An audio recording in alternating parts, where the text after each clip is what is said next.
Hey everybody, this is Professor Babcock. Today we're talking about your research paper. Your annotated bibliography is in. I'll be grading those, getting those back to you soon. So now that you've got your research done, the research paper is, in a nutshell, what you're going to do, you're going to take that research and you're going to take either Essay 1 or Essay 2. Use that research to expand upon Essay 1 or Essay 2 with the revised thesis sentence that you use. That is this assignment in a nutshell. We're going to go over, I'm going to walk you through exactly all that entails, but it's no more or no less than what I just said. So let's flesh out the details. So I'm going to bring up the assignment sheet. To do that, get into VCamp, and I'm going to look at the course materials tab right here. We're going to go to the research paper. Click here.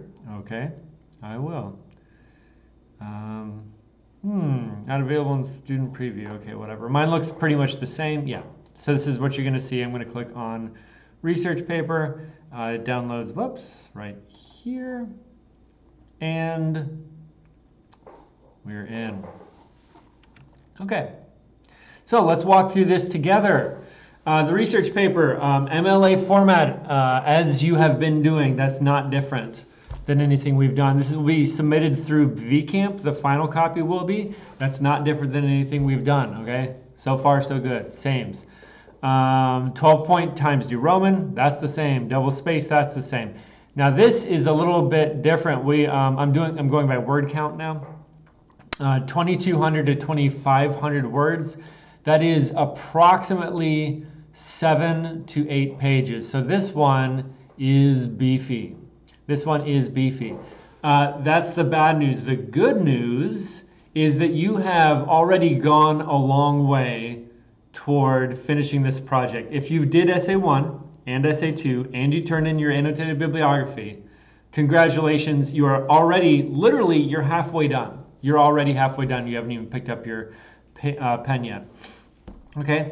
What I mean by that is that, again, this assignment will ask you to expand upon either the essay you wrote about We Have Always Lived in the Castle or the essay you wrote about The Haunting of Hill House. Okay. So you've already gotten started and you've already done your research with the annotated bibliography. So you don't have to dig through and find more things to write about. You're set. You're set. Okay, total points. This is a doozy. This is 25%. This is a quarter of your final grade in this class. Take a swig of my Diet Dew and I'm good to go. Okay, now here's how we're doing things in this crazy new online format that we've got going on. I'm going to be switching things a little bit. The rough draft will be due before midnight on Friday, April 24th. That is, today I'm filming this, I'm posting this on April 8th. The 24th is 2 weeks and 2 days from today. That gives you, I hope, plenty of time. So what do you do when you have completed the rough draft? You'll notice that it says by email. Not VCamp, email. What you're going to do is you're going to get together, and I'll talk about this later, but just to let you know now, you're going to find a partner, and how we do that, I'll talk about later. But you will have a partner by that time. You're going to email them, not through VCamp, but through email. You're going to email your rough draft, and you'll copy me on that email so that I can just see that you've done the rough draft.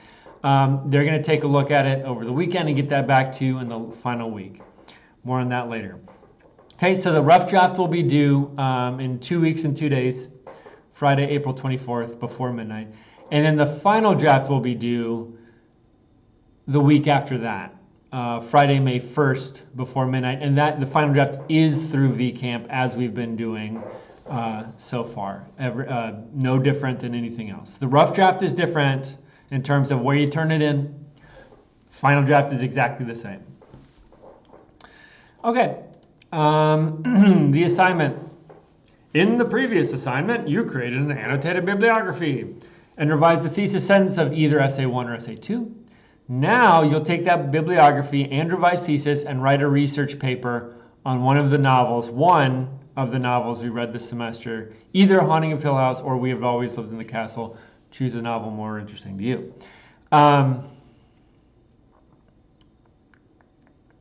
Something I wanted to hit here, and it already slipped my mind, the revised thesis. Now, when you turned in your annotated bibliography, I asked you to revise your thesis from essay 1 or essay 2 to the annotated bibliography. Every semester, students ask me, oh no, like even my revised thesis, I think I need to change. Good. That revised thesis that you turned in for your annotated bibliography should change. Even that is open to further revision. In fact, it should be further revised. But my hope is that you started with essay 1, you took one step to revision of the thesis statement in the annotated bibliography, and you'll take that thesis statement and revise it one step further, or 2 steps further, or 5 steps further for the research paper. That's a good thing. You should be doing that. You're not stuck on some topic that doesn't work out in the end. No one is stuck. You are free to do the revisions that you think are necessary. The assignment must include the following. So 3 big points I'm going to make here. None of this is news. This is all the same. You'll see what I'm talking about, and then I'm going to flesh these points out. You need an argumentative thesis, 1. You need well-organized paragraphs, 2. And you need a works cited page, 3. This all sound familiar? So an argumentative thesis, again, keyword there is argumentative. Okay, the sky is blue is not an argument, that's a fact. Let me read this to you. A bad thesis will make a claim that is obviously true. An even worse thesis will make a claim that's obviously false. A good thesis must be argumentative, meaning that it will make a claim that 2 reasonable people could debate.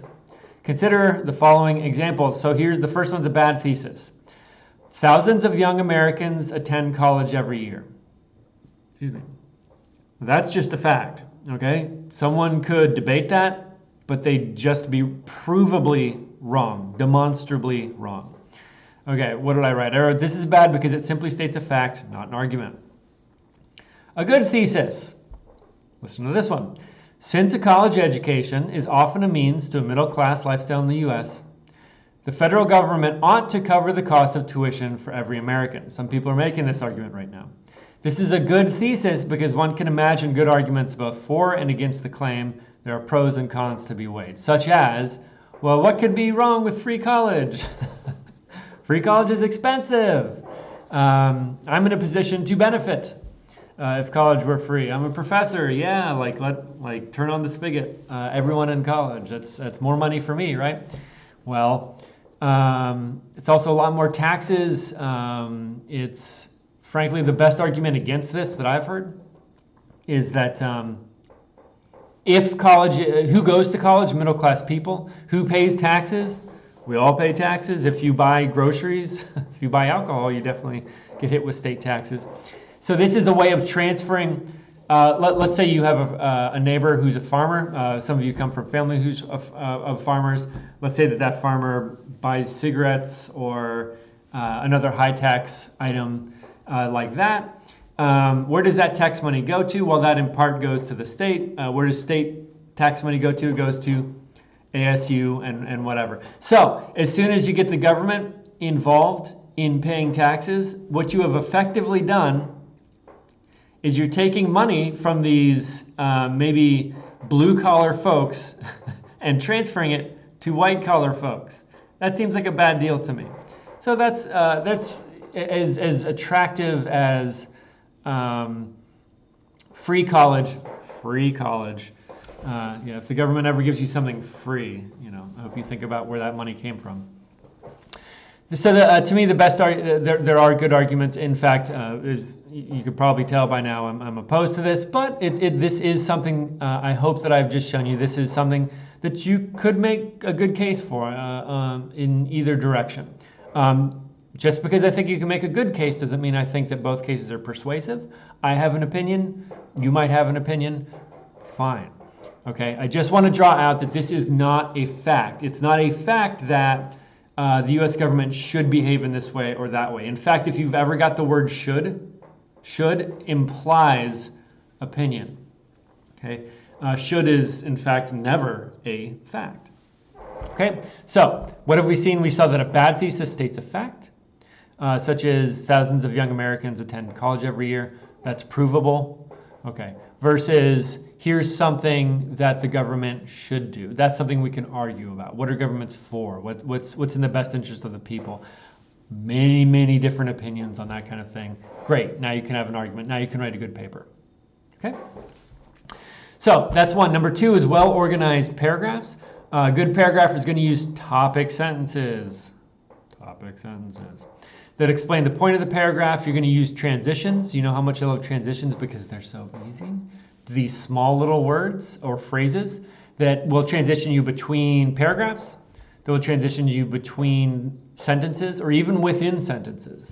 I love transitions because they're a very easy way to make your paper sound a lot better.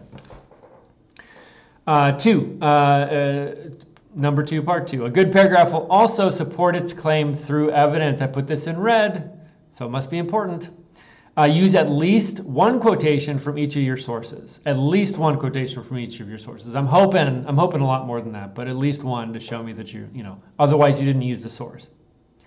If a source shows up in your bibliography, but it didn't show up in your paper, you didn't really use that source. Okay, so you'll likely need about, rule of thumb here, about 2 quotations per page. If you have 8 pages, 2 quotations per page, you're talking about 16 quotes. That includes quotes from the novel. That includes quotes which is the primary source, and then the secondary source. Everything that you looked at in the annotated bibliography counts as a secondary source. Okay. So at least one quotation from each secondary source that you use, and about 2 quotations per page. That's what I'm looking for. By the way, did you catch this? I snuck it in on you. Do you see how many sources you're supposed to use? This is obviously you're using one of the novels. And then I said at least 5 other sources. So your annotated bibliography, how many sources was that? That's right, 7. So you can you're using the 5 best ones. You can use all 7. You are absolutely free to do that. You can use as few as 5 sources from your annotated bibliography. Now back to the 1, 2, 3. 1 was a good thesis. 2 is well-organized paragraphs. And 3 is the works cited page. Okay, here's the good news. You already did a works cited page. It is your annotated bibliography. By all means, cut and paste. You're allowed to plagiarize from yourself only. Okay, so you're just going to cut and paste your entries from the annotated bibliography. You might need, based on the feedback I give you, you might have some errors there. So you might need to make some revisions. If you don't, feel free to, you're just going to copy your work. You do not include the notes. In the annotated bibliography, you had an entry, and you had 3 to 5 sentences. You had an entry, 3 to 5 sentences. You take out the 3 to 5 sentence blurbs. You just use the MLA citations. Okay. And of course, you do cite the Shirley Jackson novel. That does make its way into the works cited page as well. Criteria for evaluation. So what's going through my head at the end of the day when I go to grade these things? Number 1, does the assignment have a thoughtful, argumentative thesis? Sound like a broken record here? It must be important to me if I've repeated it 20 times. Did you use an XY thesis? It's not every great thesis is an XY thesis, but many of them are. Okay? Do you remember what an XY thesis is? Let's do the door thing. What's an XY thesis, class? That's right. An XY thesis is one in which you say, it seems to be about X, but it's really about Y.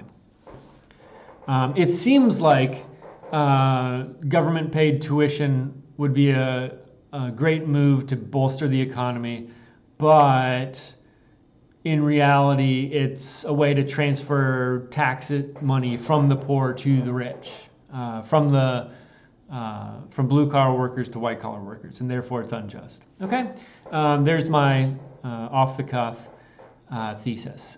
Seems to be about this. Looks like it's a movement that would be more fair, but it's a move that's less fair. Is basically what I'm saying in that thesis statement. Again, we could argue about this all day. You might think that's a good idea. You might not. That's fine. But I just want to give you an example of an argumentative XY thesis. Okay. 2, does the research paper consider the good and or bad aspects of each secondary source? Are you really engaging with these things? Okay, at the end of the day, you don't need to understand everything about each secondary source, but you do need to understand something, one thing about each secondary source. Do you understand the basic argument of the source? And are you able to utilize a quotation from that source in a way that makes sense? Okay. You do not have to agree with each of your sources. We saw some really, if you were in, back when we had class together, you remember having class together? Wow. Back when we had class together, a month ago, a month and a half, we went through a bunch of sources. Some of them were interesting and helpful. Some of them were just kind of like, I didn't really agree with much of what they had to say. That's fine. If you think your sources, as long as they're on topic, if you think that they're kind of off base, you're allowed to argue with that. Now, what you don't want to do is say, you don't want to use pronouns like I. Okay. What you don't want to do is say, I disagree with this, because instead you can take that same sentence, I disagree with this argument, and say something like, the problem with this argument is that what this argument does not take into account is that ... Okay, so you see what I did? It just makes you sound more academic. I disagree, I believe, I think. You sound like a high school writer. This argument fails because what this argument doesn't understand is, now you sound like a nice, fancy college writer. And number 3, number 3 in a nutshell is this well written? Number 3, does the assignment adhere to standards of academic writing? MLA format for citations, few, if any, grammar, spelling, punctuation errors. Guys, you have the whole internet at your disposal. Like spelling errors, like Microsoft does that for you. Like you really, whenever I see a spelling error in a paper, it's like you really had to push that through. Like congratulations, like Microsoft did everything. Bill Gates tried. He tried real hard, but you were just determined to get those spelling errors in there. Now, punctuation errors are different. Microsoft Word doesn't catch all punctuation errors, so you have to. But this is a research paper in a college class. You have 2.5 weeks for 2 weeks and 2 days for the rough draft, 3 weeks and 2 days for the final draft. You've got the time to make this thing pristine. You're not going to be in class because we're all online now. So my expectations are pretty high for the quality of your writing. You have the time to get rid of all the errors that you know are errors. You know what spelling errors are. You know what a run-on sentence is, right? If you don't, maybe Google that, run-on sentence. Okay, so high expectations. You've got the time. My expectations are in accord with that. And then lastly, the last sentence in this paper, good old plagiarism. To avoid plagiarism, does the paper avoid plagiarism through appropriate use of paraphrase? Now there are, I did catch someone this semester, Turnitin has got its eyes on you. When you turn this stuff in on VCamp, Turnitin is watching, and it picks up stuff that even I miss. So if you, for example, if you go to Shmoop or to, one of these other sites, they're escaping me right now, but one of these like homework helper websites, and you say cut and paste a paragraph, just one paragraph, and then, but you change a few words, you cover your tracks. Oh, I'm paraphrasing. That is plagiarism. That will get you a 0 on the assignment. Do you understand? Okay, it would be real silly of you to have put in all this work so far through this course, to have stuck it out, in the midst of a pandemic, and then you plagiarize on your final paper and you take a 0. If you take a if 25% of your grade is a 0, that means the highest grade you could possibly get, if you got 100% on everything, would be a 75, a C, not even a C plus, but a C. Here's the thing, no one has 100% on everything in this class. So you're almost certainly getting a D tops. If you plagiarize on this paper, you're getting a D tops. And you know what that means? That means you're taking composition again. Okay, you need a C to move on. So please, I can beg and plead, but at the end of the day, you have two options. You can do this the right way, or you could plagiarize and do the class over again. Turnitin is, I got an eagle eye. It does catch stuff that even I don't. So to end on that sad note, there you go. Be working. You guys have been great about emails. I've been back and forth with a number of you. Keep them coming. You will, expect more in the future from me when we get to, especially when we get to the, come close to the due date for the rough draft. I will explain a little bit more about how that's going to work. For now, you've got plenty to go on. You've got this in front of you. You know where to find it under course materials in VCamp. And hey, the best news is you're already halfway done. All right, folks, we'll see you next time.